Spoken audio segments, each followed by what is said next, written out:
Now, you know, after this, I'm going to check my YouTube channel and see if I got some new subscribers, right? Or my Twitter. I'm just kidding. Okay. Spatial temporal continuity matters. I'm going to show you an example. I'll try to prove it to you, but I bet you anything, 90% of the people here already know that, experienced it, have that shared understanding of the subsurface. We must characterize and model spatial continuity. We must do that to model spatial or temporal. Everything I talk about today will be examples in space, but you could do the same thing in time. In that case, they call it autocorrelation, but it's the same thing as the variogram I'm going to show. It's actually the same thing as the covariance. Continuity in spatial and temporal data analytics and machine learning, we need to understand. We need to characterize and model spatial continuity. Let's talk about stationarity. Anytime we talk about space, statistics, modeling, we really should have stationarity in our minds. Now, I'm always surprised about this because I teach a lot of groups and I talk to a lot of individuals, and there's a lot of people they understand this intuitively, but they may not have the mathematical constructs to support it. So I think this is important. Substituting time for space. This is the fundamental problem. In any statistic would require replicates. Can you calculate a mean if you have only one sample? Of course you can't. You need multiple samples to calculate a mean, a skew, a fourth centered moment, whatever it might be, you need the replicates. Repeated sampling. Now, if you're doing air water sampling, you're going to a piezometer or something, you're looking at water level in a tailings dam, whatever it might be, you can go back over and over again, and you'll get multiple samples. You can look at the distribution, you can do analysis on that. In our geospatial problems, repeated samples are not available. Think about it this way. If I go to location U is a location vector, it's a bold subscript I1, that is one location in space. If I go there and I extract the core sample, there it is. That's my core sample. It looks good. I could measure the porosity of it, and it's 13%, my favorite number. And then if I go back after I've extracted that sample and I calculate the porosity again, I'm going to find out that it's, what do you think? What's the porosity now if I go back and sample it? Anyone in the chat window?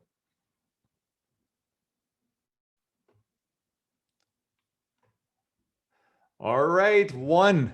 That's awesome. I do appreciate that. 100%. Maxim, you're exactly right, because you've extracted the rock. You go back, if you measure the porosity there, it's just void. We do not have access to replicates. We take the sample out, we can't go back and measure it again. Instead, we must pool our samples over space, okay? To calculate our statistic, this decision to pool is the decision of stationarity. It's the decision that the subset of the subsurface is the same stuff. Now let's break it down. Let's talk a little bit more details about stationarity. If you don't make the decision of stationarity, you're really stuck in the hole in the ground. You cannot calculate any statistics. All I know is that at location 1, 2, 3, 4, that they have porosity values. I cannot build a distribution, neither can I calculate a summary statistic. To go beyond the data samples in space, I need stationarity. I need 2 parts. The import license is the choice of what data to pool together. Now, I think we know this intuitively, that you wouldn't, if there was a major discontinuity here, that we would not pool this all together to get a histogram of porosity, because this rock is different than that rock. That's what it comes down to, really. The choice of what data to pool together to calculate the statistic is the import license of stationarity. The export license is where are you going to use the statistic that you calculated. Now I put a dash line here to be illustrative of the idea that maybe I can use that histogram or PDF across all of these locations right here. That's the export license. Where can we use it? What's the ultimate export license? What do you think? What's the most extreme case of an export license in the subsurface? For me personally, it would be when we use outcrop data. Can you imagine? You're going to a place in the world, you're extracting statistics and features, and now you're using them at another location. Anything that's using an analog, that's a strong export license that we're using. The geologic definition of stationarity, I wrote this myself. You can grade me on it. The rock over the stationary domain is sourced, deposited, preserved, and post-depositionally altered in a similar manner. The domain is mappable and may be used for local prediction. You see what I'm doing here. I'm in a fancy manner and kind of trying to be comprehensive about it. I'm saying it's the same stuff. It's the same rock. That would be a good way to describe stationarity in a geologic sense.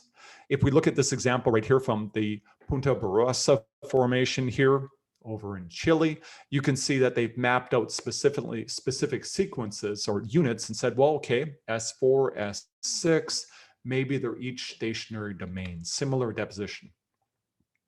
The statistical definition is more concise. It simply gets broken down like this. The metric of interest is invariant under translation over a domain. Did you hear that? There's two parts to it.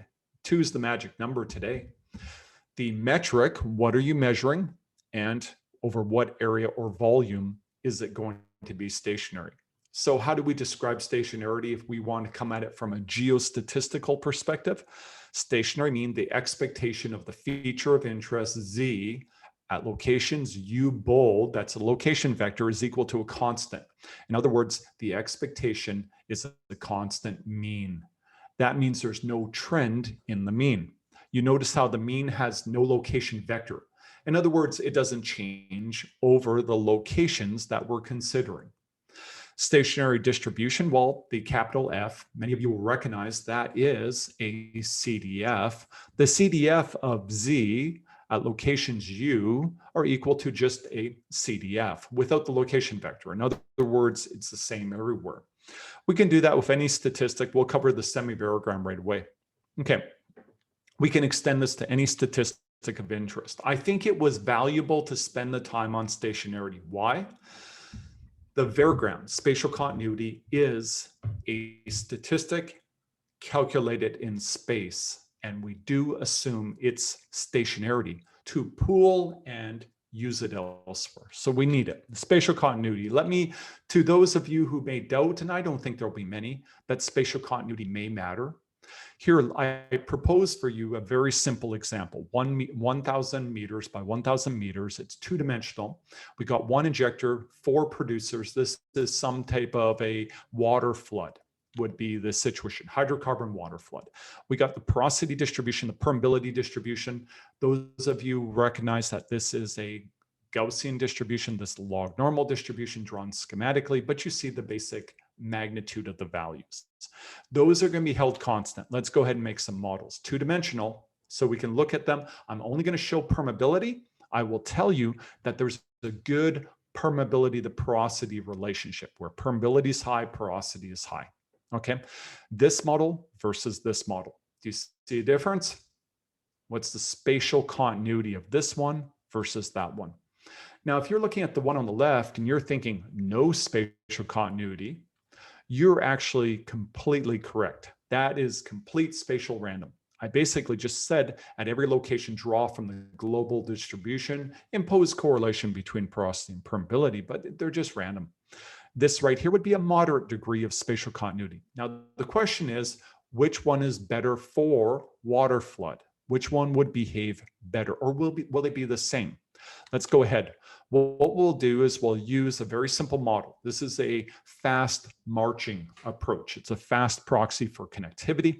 It's based on the earliest arrival, so it does not account for kind of interactivity of flow paths. It's a very simple approach, but what we get out of it is a very nice visualization, time of flight. You could also call it a permeability weighted distance. I've heard people call it that. Now, if you look at the time of flight, I hope what you can see is early time, late time. With this random, no spatial continuity, you get nice piston displacement, water replacing the in situ fluids. If you look over here, can you see what's going on? Which one has a better recovery factor? This is probably not as good. This would be more favorable. In this case, no spatial continuity was better than moderate spatial continuity. Did you see the difference? I took the model that had a moderate degree of spatial continuity and I increased it. Now look at the flow. I hate bad news. This is getting even worse. You can see that we're not even sweeping to these producers now. The recovery factor is going down. How about this model right here? We changed the spatial continuity to be highly anisotropic. And the result is we don't sweep these wells here. And I suspect we have early water breakthrough over here. All bad news. And so recovery factor is even lower. So what did we see from this? We had short or no spatial continuity, medium, long, and anisotropic, and they all had an impact. Ocular inspection was what we used. We didn't quantify recovery factor here, but we could see it. We could see it had a major impact. So what's it tell us? We need to characterize and quantify spatial continuity, and we need to impose it within our models. Now, there's something kind of an elephant in the room here, and that is we're doing a lot of digital work. We're doing data analytics. We're doing machine learning.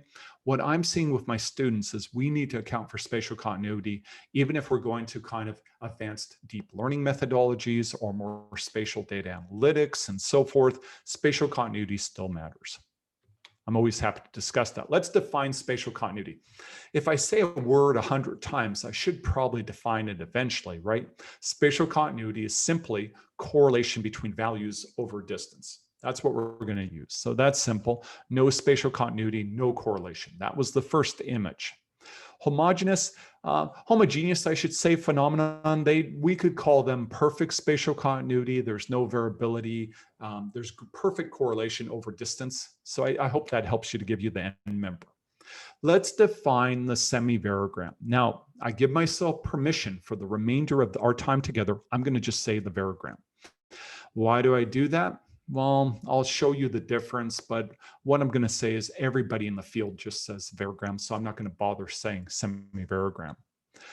What is the semi-variogram or the variogram? As I promised, it's a function of difference over distance. So when we plot the experimental semi-variogram, it's going to be a distance measure on X, and the Y is going to be a measure of difference. And the way that we'll do that is the equation looks like this. Now, if you look at it, you'll notice it's 1 divided by n to the h. Now, n to the h is simply going to be the number of pairs of data available to you. It's a summation over those pairs of the square difference between tail and head values, square difference. So what we do, tail, head, we find pairs of data with that direction and distance separation. And then what we do is we take the square difference. We go to another location, find a pair, take the square difference. We get the average of that, and we do 1/2. The 1/2 is what makes it the semi-variogram. It makes some of the math work out for us. We'll show that to you. But that's the equation right there. And I hope you can see that as we change the distance and direction, this value, the semi-variogram value, should change. And I show an example there. Now you can calculate an H scatter plot. Now remember, H is just simply going to be this lag offset vector. And so if we do that, all I'm doing is every time I find a tail and a head value, I plot them versus each other. This is the tail, this is the head value, and I get a scatter plot. Now I hope you can see that if you have perfect spatial continuity or correlation, these data would fall like that. If it's perfect, what do you think? If it's perfect, it would fall on the 45-degree line. If there's no correlation, it would look like a shotgun blast. It would just, you'd see no patterns at all. All right. So let's define the variogram. The variogram is a measure of dissimilarity versus distance. It's calculated as 1/2 the average square difference between values separated by a lag vector H. Now, the reason that I promised I'd explain this, the reason we call it a semi-variogram is we divide by 2. Why do we divide by 2? We do it so that this part of the math works. The covariance, which I won't discuss today in detail, which is a measure of similarity versus distance, is equal to the variance of the problem, or the SILL, minus the variogram value. So in fact, you'll see that the covariance is just the variogram flipped upside down, which makes sense. One is the measure of similarity over distance. The other is the measure of dissimilarity. Now, if you work with standardized features or you divide by the variance, you turn the covariance into correlogram, which is really cool because then it becomes a measure of the correlation coefficient of the H scatter plot, which I just showed.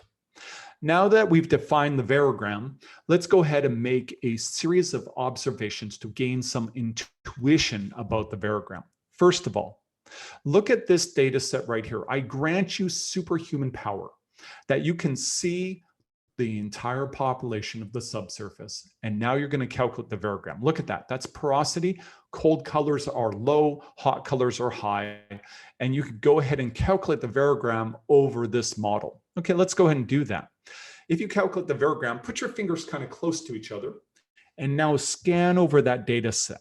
I hope you can see that for very short distances, close fingers, you're often comparing low and low, high and high, medium and medium values.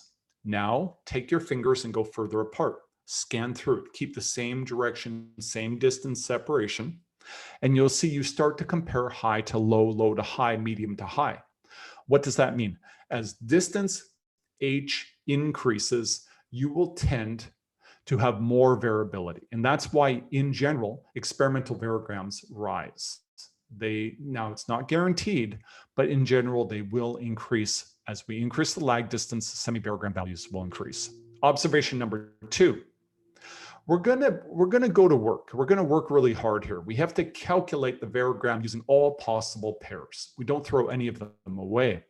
In this example, where I have the exhaustive population, wow, that's a lot. Take your fingers, go like this. You would scan across the top row, go to the next, scan, go to the next. That's an awful lot of pairs. You look at this data set right here, thousands and thousands of pairs are available for every H.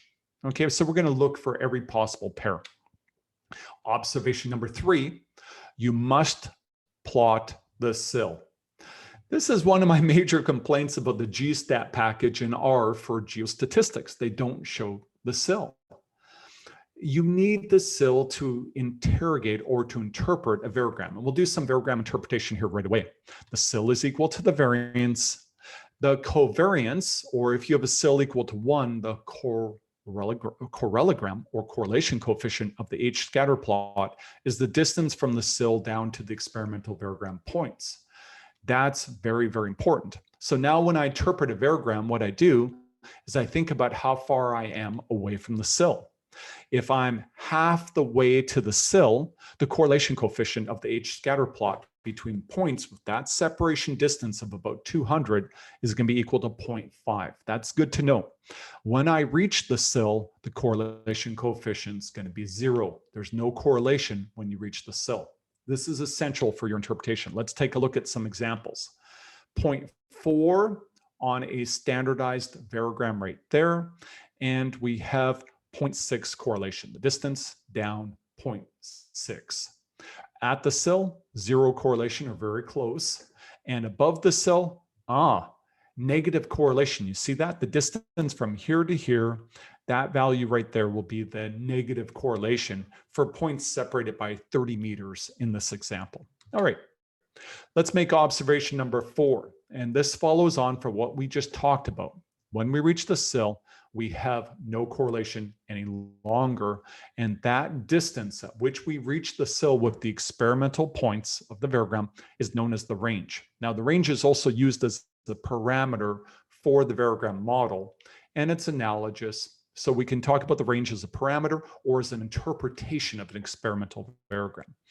Now, from now on, if you report to somebody, and I think most of us do report to someone, if they ask you, your boss comes in your office and says, can you make a prediction outside the range of correlation from a known location? You have my permission to say that you have no information with regard to spatial continuity. Now, if you have trend information, that's different, but that's what we can say about it. Observation number 5, there's sometimes a discontinuity that occurs at distances less than the minimum data spacing. It's known as the nugget effect. It's often reported as a relative nugget effect, like in this case, about 50% relative nugget effect. Now, what's very interesting is that it can come from a variety of sources. It's called nugget effect because it comes from mining, where they have gold nuggets naturally occur within the diamond drilled core samples that are then sent for assay of grams per ton. Now, it turns out if you have a big old nugget of gold in the middle of the little section of rock from your core sample, that's going to be a massive amount of variability in a very short distance, and that's what causes the nugget effect there. But also measurement error. If you sprinkle random error over your spatial data, calculate the variogram, it shows up. Whatever proportion of the variance was that error will actually be the relative nugget effect. So you can see it directly. It's a good interpretation. I use it as a tool to interpret error in my data, specifically in settings for which you don't expect nugget effect, like most of the features you use in oil and gas, topography, things that should not be very discontinuous and short distance. Now that we have understood the basic principles of the variogram, we are like Neo. We can see the matrix now. We have the spherical variogram right here. We're not going to define variogram models, but you can see it has a kind of a moderate degree of spatial continuity in short distance, longer distance. Here's a range right here. Now we have an exponential, which rises up quickly and has a lot of variability in the short range. Then it rises up to the same range. And the Gaussian right here, the Gaussian structure has a lot of short scale continuity. Now, Neo, you can see the matrix. If you look at this model right here from which that variogram came from, you can see the different distance scales and spatial continuity. Look at the short scale continuity there. You see how smooth that is? Now, filter that out, stand back, don't look short scale. Look at the long range structures. You see the high, high, low, low, high, and so forth. Look at that same long scale continuity structures. You see the transitions from high to low. That's because this part of the variogram in the longer ranges, they're the same. So we can start to think about decomposing spatial signals into different ranges. Very, very powerful. Okay, let's talk about variogram calculation. How do we calculate the variogram? Well, if you have regularly spaced data, this is so easy. Let me show you an example right here. Depth versus porosity, equally sampled, equal spacing sampled. Samples here, 0.25, 0.5 of a meter, okay? Because they're equal spaced samples, if I want to calculate the variogram for the first possible lag, in other words, 0.25 spacing, all I have to do is take the data set, translate it relative to itself, calculate the square difference, take the average of that and divide by 2. So easy, and there's no complexity. And I can do the H scatter plot, I can calculate the variogram value right there. Very easy to do. If I have a lag separation distance of 1, 2, 3, 4, 5, whatever that is, about 10, 12 or something like that. Now I'm talking about an offset of about 2.5 meters or more. And all I had to do was take the data set and offset it even further, calculate the square difference, take 1/2 the average of that, and I get the variogram value right there. Now, it turns out that in practice, we need to calculate a valid spatial model, a good variogram model. But the problem we have is we have irregularly spaced data, and that complicates our life. What we're going to have to do is we need to define a search template. Now, let me walk you through this. It's quite logical indeed. I give you this data set right here. Everybody see that data set? It's a nice data set. I hope you guys appreciate it. I made it for you. It's porosity, Gaussian transform to have a mean of 0, variance of 1. We commonly do that for variogram calculation if we're going to use them for sequential Gaussian simulation, but that's another discussion. What we're going to do is we're going to make a template for searching for pairs. Now, the first thing you're going to do is you're going to define the distance over which you want to calculate the variogram. Now, if you look at this data set, can you see it? Can you see the direction of greatest continuity? When I look at that data set and I kind of sit back, I think the geophysicists would be very good at this, stratigraphers and so forth. People are used to trying to spot these types of patterns. I hope you can see that there's greater spatial continuity in what we would call, if this is 0, 0, 0 azimuth, it would be the 0, 4, 5 azimuth, right? And so we go ahead, we select that. Now what we do is we look at the data and we say, set the lag distance to the nominal or common minimum data spacing. You don't look for the absolute closest data points to each other, because in that case, it would be like only one pair available. Okay, so let's go ahead and do that. We look at the data set and we say, I don't know, maybe 50 meters. Look at the scale here, maybe 30, something like that. Okay, so lag 1, 2, 3, 4. They're each about 30 meters apart from each other, we'll say. Now what you'll do is you'll ask yourself this question. What is the chance that two data points will be 30 meters apart from each other in the 0, 4, 5 direction? And I think if you considered down to the 4th decimal point, to the 5th decimal point, the probability quickly goes to 0. You will not have data separated like that. So what do we have to do? We're going to specify a lag tolerance. What we're saying is that 45 azimuth, but we'll say 30 meters plus or minus 15 meters. Now, setting the lag tolerance to 1/2 the unit lag distance is pretty typical. If you look at it visually, you'll realize what that does is for the second lag, I'll go from here to here. The second lag, I'll go from here to here. For the third lag, I go from here to here. There's no gaps in my coverage. I'm not counting twice. And so that's a pretty typical default assumption, is a lag tolerance of 1/2. Now, to smooth out the problem, you could increase the lag tolerance to be greater than 1/2. And what that'll do, it'll be like histogram bin selection. It'll create a smoother signal. And I'll show you that. We'll look at that right away. Now, let me ask you this. What's the probability that the data are exactly 0, 4, 5 azimuth in their direction for which they're separated? And once again, if you report down to the minutes and seconds of an angle or what, it's going to be 0. It's going to be very unlikely. And so what we'll do is we'll assign a azimuth tolerance. And you see that? So 45 degrees, but maybe plus or minus. There's a tradition to use 22.5 degrees, because the idea that there's a 45 degrees in between, 22.5 this way, 22.5 that way. And this angle right here is 45 degrees. Pretty typical. You get enough smoothness, but you get good directionality. If you get too wide, you start to lose sensitivity to the direction that you're looking. And then the final thing we'll look at is we'll say, well, but if I'm calculating a variogram, I may not want to go too far away from this vector. So you can set a bandwidth. It's the maximum distance you can go away from the vector. That way, as you go further and further away along the vector, you don't consider data that's just really, really far away. Now, we'll do this commonly if you're working in a cross-section of stratigraphy and you want to make sure you don't compare data that are within different units, rock units. That's a very common thing to do. All right, now let's just kind of show you some examples here and talk a little bit about the azimuth tolerance. A lot of people have trouble with this. Let me just show you something. What I have is a schematic, 45 degrees. This is the second lag bin right here. So it's got the lag distance and lag tolerance. And then we have a plus or minus 90 degrees. That's what a plus or minus 90 degrees or azimuth tolerance of 90 degrees would look like. Okay, Daniel, thank you very much for the question. Your question's on the importance of understanding inclination, like of the stratigraphy. I completely agree with you. There is a step when we calculate a variogram. The first thing we're going to do is we're going to flatten.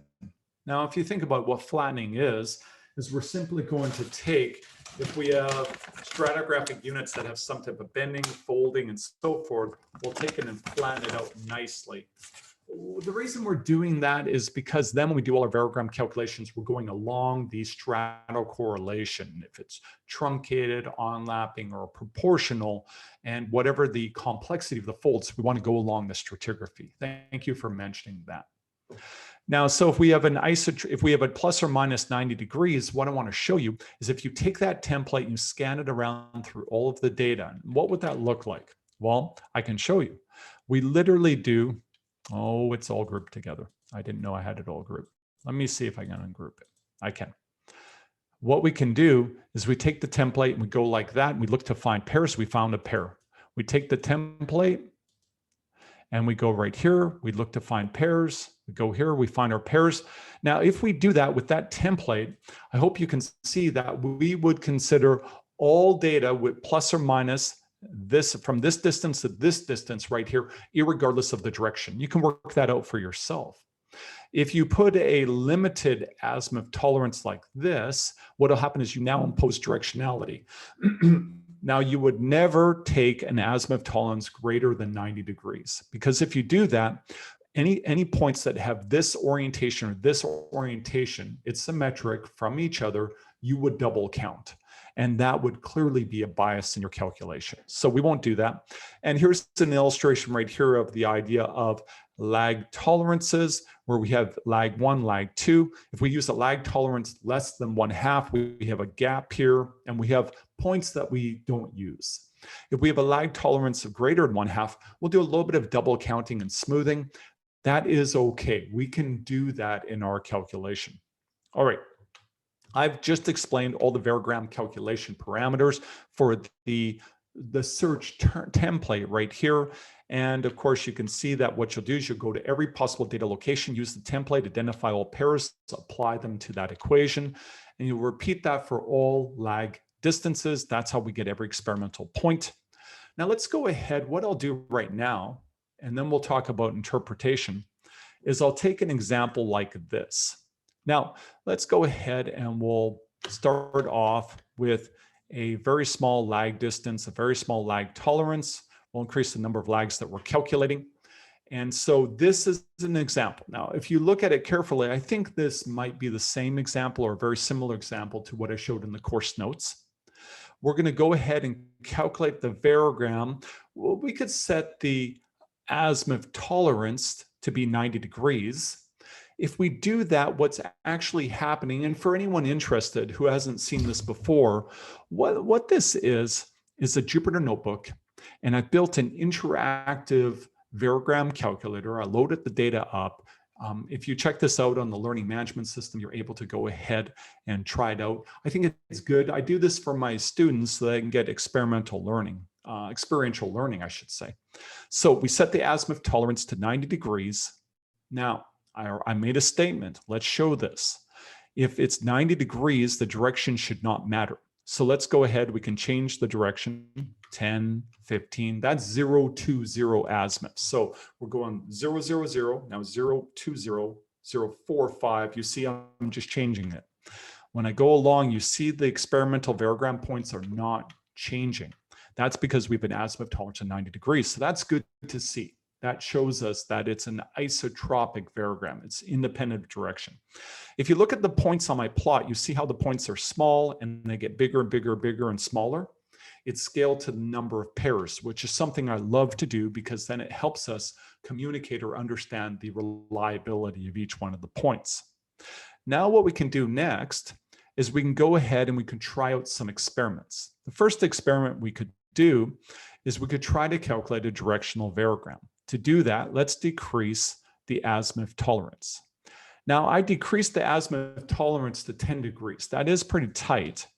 And if you look at the calculation, you see how the variogram got a little bit noisier. The points all got very small. What that's telling us is we have fewer pairs to work with. Okay, so let's increase the the azimuth tolerance to something more typical like 25, 22, something like that.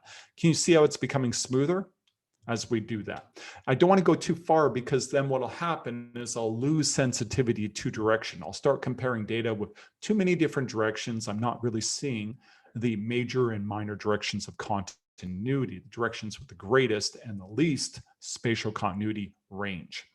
Now, so what I can do is I'll adjust the I can adjust the lag distance. Looking at the data set, I can see that maybe the data has more of a 30 or 40 separation. I could increase the lag tolerance. What would happen if I increase the lag tolerance? Well, now what we'll see is we should see a smoothing effect. So let's go ahead and do that. 50, I can exceed 1/2 the lag distance. I'm doing that right now. Can everybody see what's happening? It's smoothing out the result. Now, I don't want to go too far because if I drive that really far, I hope you can see what will happen. The calculation that I'm using here is limited by it will not go less than the first lag has to be 1/2 of this. So that means I start at 250. So I'm losing short scale information. And then all of these are doing so much averaging, you no longer see the signal. You're not seeing the structure anymore. Okay, so we can drop that back down to something more reasonable. We get a nice smooth result. Now let's do a quick check to see if we can find the direction of greatest range and the direction with the least amount of range. Remember, what's the range? The range is where the experimental variogram points reach the SILL, which is the value right here. So let's go ahead and change the azimuths. Watch carefully. 0, 0, 0, 0, 5, 0. Let me just move kind of quick. What's happening? 0, 4, 5. Now keep watching. Did you see? And I'll go all the way up to 90. So what I've done is I've gone from this direction, 0, 0, 0. I've gone 0, 4, 5, and all the way to 0, 9, 0. Did you see what happened? The direction of maximum spatial continuity was, let me go back through it. You see how the spatial continuity is increasing, the range is increasing at about 0.45 as anticipated from our ocular inspection. The range is now maximum. Okay, so this is pretty cool. This is a great way to learn about the variogram calculation search template parameters to be able to effectively calculate a variogram model. Okay. There was a question here about explaining the difference between anisotropic and spatial continuity. In this case, we can say that there's spatial continuity. We can see the variogram is not just at the SILL. There is correlation, the distance from the SILL down to the experimental points over a pretty long distance. That's spatial continuity. Remember, spatial continuity is correlation over distance. But the spatial continuity may vary by direction. We saw that in the data set by looking at it. We saw it by varying the azimuth. That is called anisotropy, or an anisotropic spatial continuity. Okay, if it had been the same spatial continuity in all directions, we would call it isotropic spatial continuity. Okay, I hope that was helpful. Let's go ahead and we'll go back to, and what I want to show you, since we've already talked about calculating the variogram to characterize spatial continuity, I feel like I should explain some interpretation. So let's go ahead and talk about interpretation of the variogram for the remaining about 10 minutes that we have together. First of all, we've already stated it, but let's reinforce it. Some of the greatest interpretations you can make from an experimental variogram is to identify the nugget effect. If you're working in a setting for which you don't anticipate nugget effect, it's not a physical phenomenon, then you could interpret it as measurement error. I've done that before. You can look at trying to improve the data, clean up the data, and you can actually use the nugget effect and its decrease as a diagnostic tool. Very, very useful. The range, well, that's critical to modeling the variogram. As I mentioned, it is a variogram model parameter that you would use, but it's also very good to be able to communicate the distance over which you have information, prediction, the ability to make predictions. The SILL is given. A lot of people try to make the SILL kind of complicated. Nope. The SILL is the variance of the feature of interest over the area of interest. That's all it is. But we can use the SILL in a lot of our interpretations, and we can start to think about how we decompose the total variability into different components along the y-axis, which is very cool. That gets into nesting variogram models. Okay, let's do some other interpretations. Let's talk about the geometric anisotropy concept. This is very, very straightforward. Our geoscientists in the room probably are familiar with the concept of Walter's law. Walter's law, I'm going to paraphrase it kind of poorly, is the idea that what you observe vertically over a section of geology, you'll see the same things occur horizontally, but at a different length scale. Now, we know that. We know that often what will happen is that we'll have very short scales in the vertical due to just the way stratigraphy works, but in the horizontal, we'll see longer scales. Now, let's take an example here, y, x. That's a two-dimensional example. I grant you the power to see the entire feature, the population, all the values everywhere, porosity from 4% to 16%, porosity of the rock. Now, if you look really carefully, can you see it? Can you see greater spatial continuity in the horizontal direction, lower spatial continuity, or what I should say, lower range of spatial continuity in the y direction? Now, I drew the ellipsoids here, or the ellipses here, to illustrate that. If I calculate the variogram, what you'd find from that data set is the experimental variogram in the x direction would have a range of about 300, and the y direction, it would have a range of about 150. Okay, and so they have the same type of shape and behavior, it's just the range. There's a rescaling. That is known as geometric anisotropy, and it is required. This assumption is required to build positive definite variogram models. But I'll tell you what, in many textbooks, like the one I wrote with Clayton Deutsch, professor in University of Alberta, and my former PhD advisor, we have things like ratios that we commonly observe within geologic settings. You know, if it's fluvial, you'd expect to see, 10 to 1. If it's deep water, lobes, it'll be 1,000 to 1. People do look at those types of anisotropy ratios. Okay. Now, Ken has a very good question. Why don't we interpolate the data on a regular grid before calculating the variogram? This is a really good point, is that could be seen as a way to get away from the issue around search parameters.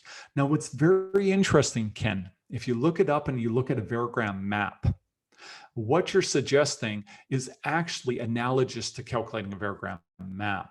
And you can do that, and people do that. I think the benefit of using these search parameters in a search template is it does get us thinking about the degree to which we're specifying direction through azimuth tolerances, distances through distance tolerances. I think it's a nice explicit description of those compromises, sacrifices, those tolerances that we're using. But I do agree, there is an analogy to the idea of an assignment to a regular grid. Check out variogram maps. That'd be a good one for you. The geometric anisotropy, what's fascinating about it is that if we assume geometric anisotropy, now if I know the variogram in the major direction, the direction with the greatest spatial continuity, 0, 9, 0, and I know the variogram in the minor direction, which will be rescaled from the major, then I can actually predict the variogram in all off-diagonal directions by using the equation of an ellipse or an ellipsoid in 3D. So in fact, if you look at it, you see the range here, the range here, the range here, the range here. Those are those distances along the ellipse, which is just fascinating. That's geometric anisotropy. I showed you an example from a data set. It actually works. Variogram cyclicity is also a really interesting phenomenon. We often see it. Does everybody see it in my data set? I give you the power that you can see the entire population. Porosity, you see the values, the purples are low. This is plasma color map, and the light colors are high, the yellows. If you look really carefully, can you see that this unit right here is low, this unit's low, low, low, and then it's high in between? It's broken up. It's not perfect, but there is cyclicity. When you calculate the variogram in the vertical direction, you see what it does? It has cycles. Now, those cycles, I actually wrote a short paper about the whole story of the Hall effect. And we talked about how you can actually relate that to wavelengths. The wavelengths here, or the distances right here, are equivalent to the wavelengths of the cycles within the phenomenon. You can interpret it directly. If this is broken up, or if there's non-uniform spacing between the cycles, it will cause what's known as the dampened Hall effect, which is you'll see the amplitude will decrease over distance. Okay, so we can interpret cyclicity within our data. Now, there's something very powerful, and I've told you that the variogram is a powerful diagnostic tool. Look at this. When you do this, you often have zonal anisotropy. What that means is that in the other direction, the horizontal direction, you'll rise to a pseudo sill. You will not reach the actual sill. What's going on? If you track across the layers, like through the layers, along them, you don't observe all the variability.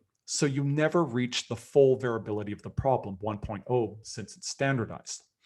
Now, what that means is you can interpret that and say that if I rise to a pseudosill of 0.77, 77% of the variability is observed within the units, 23% of the variability is between the units. That's a very, very powerful diagnostic interpretation tool that we can use. And here's an example of variogram trend. You look really carefully, you can see in this, I grant you the power to see the population again. You can see that there's high porosity, medium porosity, low porosity. The whole thing is trending. Now, when you calculate the variogram in the vertical direction along the trend, you get the blue points right here, and they rise almost linearly above the SILL. This is very powerful. Whenever you see that structure in your experimental variograms, it means that you have a trend in your data set. Now, if you're in the business of trying to model and detrend, that would tell you a diagnostic cue that you need to go back and try to fit a trend. Then you can calculate the variogram again and see if you've removed the trend structure. Very powerful stuff. Now, there's also another interpretation here, because if you look with the trend, you often see zonal anisotropy in the other direction. You rise to a pseudo SILL. That is caused by the fact that if we go perpendicular to the trend, I see high, high, medium, high, high values. I never see the full variability. If I go here along the trend in this direction, I see low, low, medium, low, low. I never see all the variability. What can we say? We can say that the pseudo SILL is 0.77, 77% stationary variance, 23% of the variance is tied into the trend. I think this is super powerful diagnostics. Okay, what I'll do there is I'll just make a couple of comments. Spatial or temporal continuity matters, no matter what you're working with. It's deep learning, machine learning, support vector machines, random forest. You're doing mutual information for advanced data analytics. We should be thinking about spatial continuity, characterize it and model it. The variogram calculation is very powerful. Search parameters are required. There's some tradecraft. I hope I have shared some of that tradecraft with you today to make you more effective at calculating variograms for the purpose of characterization of spatial continuity. Interpretation of the variogram is essential. It's all part of the diagnostics, and I provided you a bunch of different diagnostic interpretation cues that you can use. Now, we did not cover variogram modeling. We did not cover estimation or simulation with variograms, but this was 1 hour. That's what we could cover. Okay, that's it. Avi, did you have any concluding statements to share?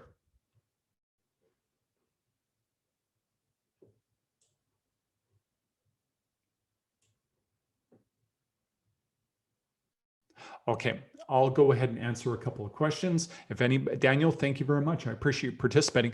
Glenn, you have a question. Let me go ahead and answer this for you. Can I use IDW? Now, I'm going to guess that means inverse distance weighting, right? And that's a popular methodology for interpolation to a power of 0 to regularize the samples in order to get a clear spatial continuity rather than using points to create and model the variogram.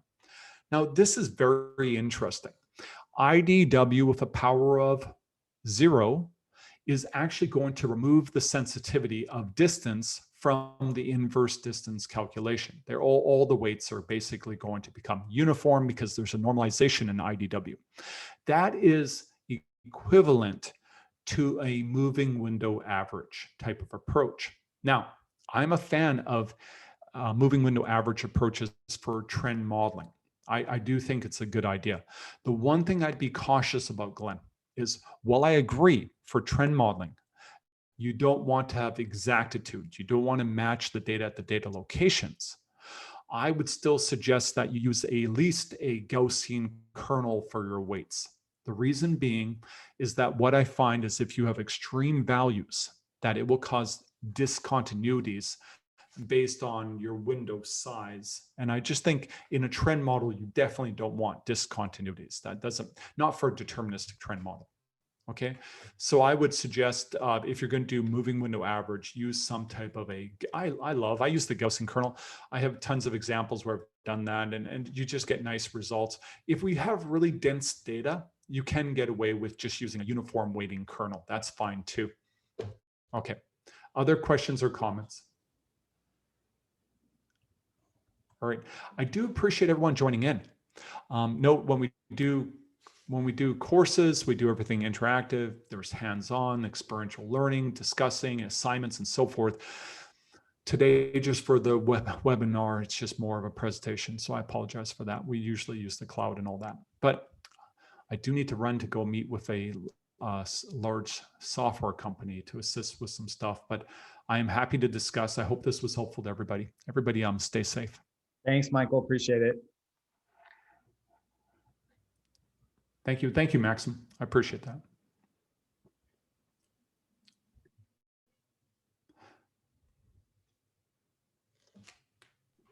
Thanks, Michael. I'm going to close out the meeting then.